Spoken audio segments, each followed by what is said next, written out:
Le drame de Rachel. Elle est morte. Une énigme enveloppe sa vie. Oublieuse de gloire et d'or inassouvie, morte en sa puberté.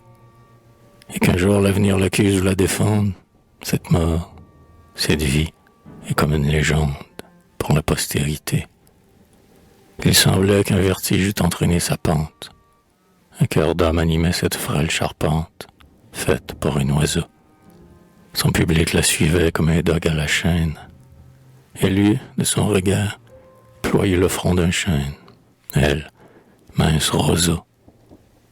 Jeune fille, d'un souffle, elle émouvait le globe.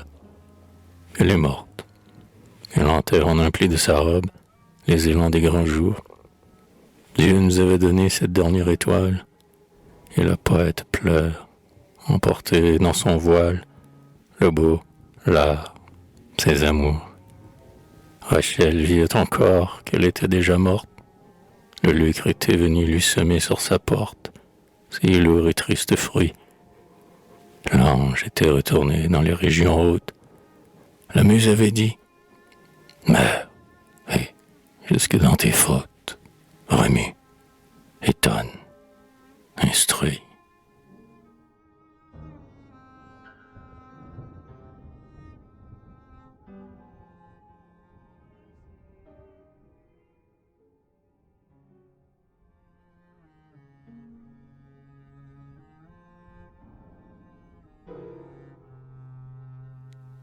Soit, répondit Rachel, j'ai profané le temple.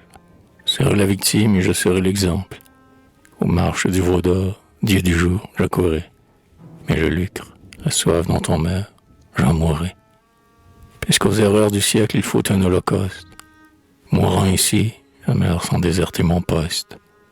Puisqu'on veut pour le drame un ressort plus puissant, venez donc, vous aurez de vrais pleurs, du vrai sang.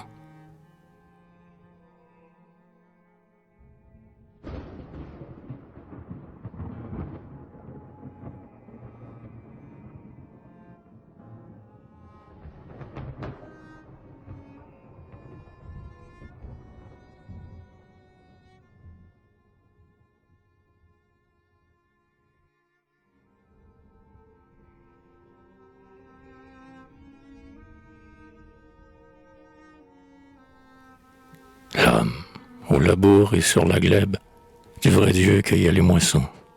Le ciel riait, les chansons naissaient aux lèvres de la plèbe. D'autres, errant sur les trottoirs, enveloppés d'ombre et de givre, allaient mendiant de quoi vivre, le long des splendides comptoirs. Leurs doigts glacés heurtaient la corde d'une guitare, et les passants refusaient le bol aux accents qui leur criaient « Miséricorde ». Dans le nombre, une enfant aussi chantait, fauvette aux pieds débiles, et, quand l'aumône s'assébit, pleuvait un peu, disait « Merci ». Du maigre tartan l'humble frange, l'hiver lui drapait sur les reins. Elle entordait les plis en brun de je ne sais quel souffle étrange. Et l'œil fier, le col mince et droit, tout en elle sentait la race, l'épaule ondoyant avec grâce, arquait sous le spencer étroit. Bure et coton, pauvre chlamyde, celle qui devait plus tard s'épanouir de luxe et d'air, vivre en reine au palais d'Armide. Elle semblait du Parthénon calquer les formes, les cambrures, alors qu'elle avait pour parure des bijoux faux et point de nom. Mais de son teint couleur d'albâtre, la blancheur éblouissait l'œil. On aurait dit que du cercueil sortait ou Phèdre ou Cléopâtre. Dans cette chanteuse en haillons palpitait Monime, Hermione, la brebis cachait la lionne. Un signe était sous ses grillons. Fille du peuple, à qui Dieu garde la gloire, l'immortalité, monte et conquiert l'immensité, grévis la montagne et regarde. Tes yeux, dont l'orbe est enchâssé, ont la profondeur des yeux d'aigle. Marche, ton génie est ta règle, marche. Les frimas sont passés. Tous, anglais, germains ou tartares, reine, sous ton pied vont fléchir. Le monde est là pour t'enrichir. Prends ta sibyle et ta guitare. Prends ta Sibylle et souviens-toi d'où tu sors, sublime cigale. Ta gloire au bonheur est fatale. Prends ta guitare et souviens-toi.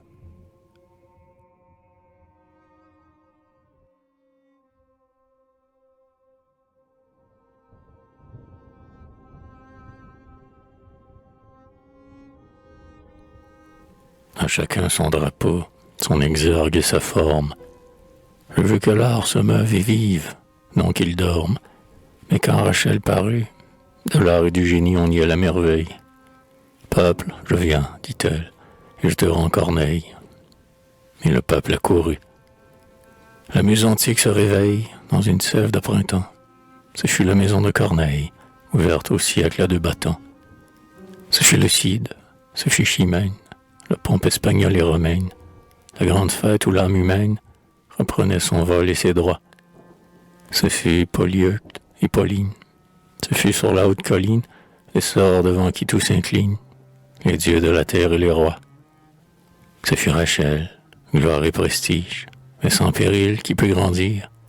Sur la cime, elle eut le vertige. L'or, elle vit l'or resplendir. Esmeralda, songe à ta chèvre, un frisson lui crispait la lèvre. Et quand au travers de sa fièvre, venait briller l'âpre métal, lumière blafarde et jaunie, au seuil même de l'agonie, ce rayon troublait son génie. Elle était morte à l'idéal.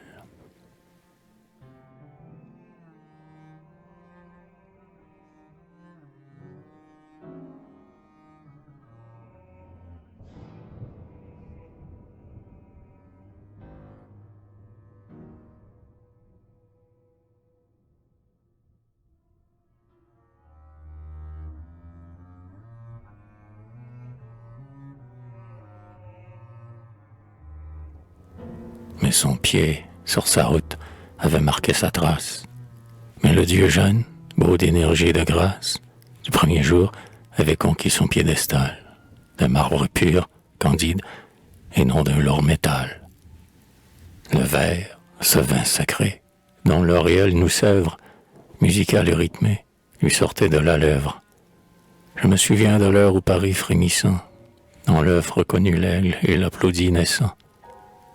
Paris, ce fils d'Athènes, et qu'il veille ou qu'il dorme, devienne ouïe et chiffre, un éclair le transforme. Donc Rachel était née. Elle avait combattu. Elle entre. On lui dit « Parle », et le reste s'est tu. Le génie à ce front posait une auréole. Au marbre elle donnait des poses de créole.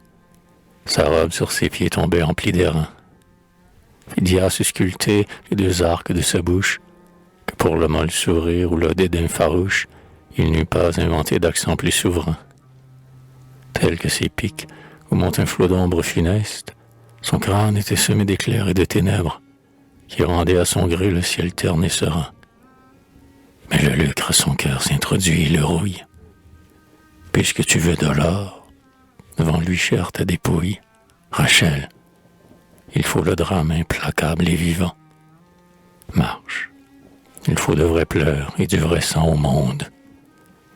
Donne la tragédie et que ton sang l'inonde. La leçon plus terrible en sera plus féconde. Souffre et meurs.